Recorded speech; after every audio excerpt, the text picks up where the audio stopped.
একটু সেই গানগুলো পুনরায় মানে আমরা দেখতে পাচ্ছি আপনার সেই যখন এই গানগুলো আপনি করেছেন তখন ওটিটি প্ল্যাটফর্মে বা ইউটিউবে বিভিন্ন জায়গায় এসে গানগুলো আপলোড হয়েছে বা লক্ষ লক্ষ কোটি কোটি মানুষ দেখেছে, ভিউ হয়েছে। সেই গানগুলো নতুন করে আবার ফেসবুকে রিলস আকারে পোলাপান ইউটিউব থেকে ফেসবুকে আপলোড দিচ্ছে।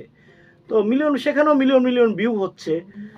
আমি তো যেটা জানি আমরা শিল্পীরা আসলে সাদা মনের মানুষ হয়ে থাকে। তো আপনারা সাদা মনের মানুষ বিধায় কোনো প্রতিবাদ করছেন না। তো যাই হোক, এটা ভালো একটা গুণ।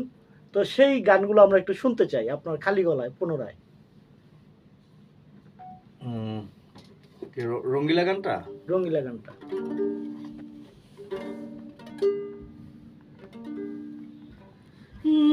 রঙ্গিলা রঙ্গিলা রঙ্গিলা রে, বলতে বড় ইচ্ছে হয় ভালোবাসি তোরে, ভালোবাসি কথাটি মন নাই ভরে, তোর ভালোবাসা আমায় নাহি ছাড়ে, কাছে এসে বললাম ভালোবাসি রে, রঙ্গিলা রঙ্গিলা রঙ্গিলা রে, বলতে বড় ইচ্ছে হয় ভালোবাসি তোরে।